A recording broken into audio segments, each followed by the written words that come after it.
think in a slow growth world we're living in now, we have to accept that the new level of demand is different from 5 years ago. And it's probably going to be like this for the next 3 years. It breeds more competition. There's more fragmentation around our markets. And because of that, you have to work harder to find the growth.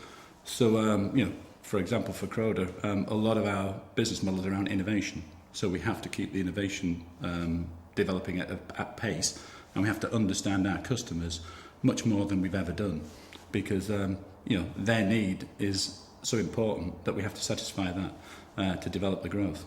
We could point to China, which is one of the fastest growing areas for Croda. It has been for the last 3 or 4 years. We would expect that to continue in the next few years.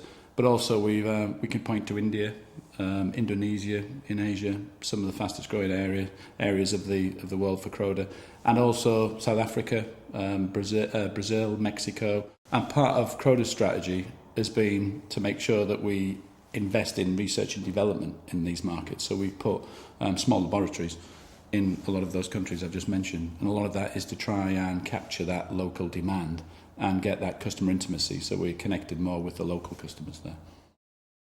Culture challenges in organisations like Croda are always there.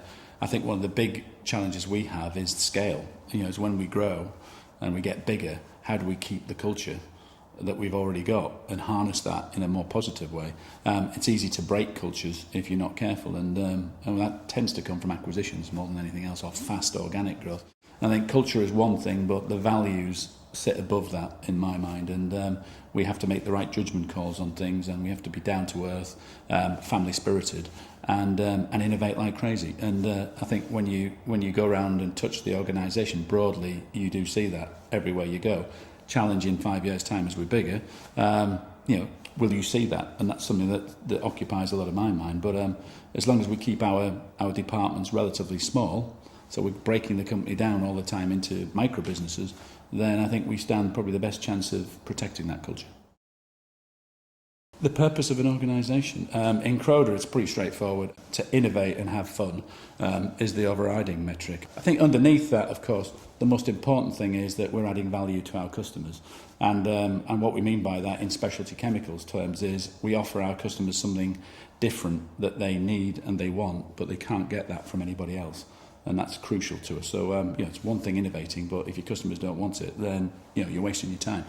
So that's at the heart of our purpose. We took a decision just under 2 years ago to change the organisation structure, and our issue was around customers are getting more complex to deal with, and what I mean by that is they're getting more international.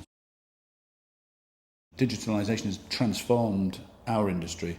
Particularly, I look at personal care, where more and more customers now, small and medium-sized customers, are becoming more influential because of digitalisation. They're allowed to market their products to social media at a drop of an eyelid, quickly, spontaneously, and they're responding to that in a way that we haven't seen before. So it's creating a lot of opportunities for what we call these regional dynamos. And these are emerging customers in different regions that are fast becoming global players.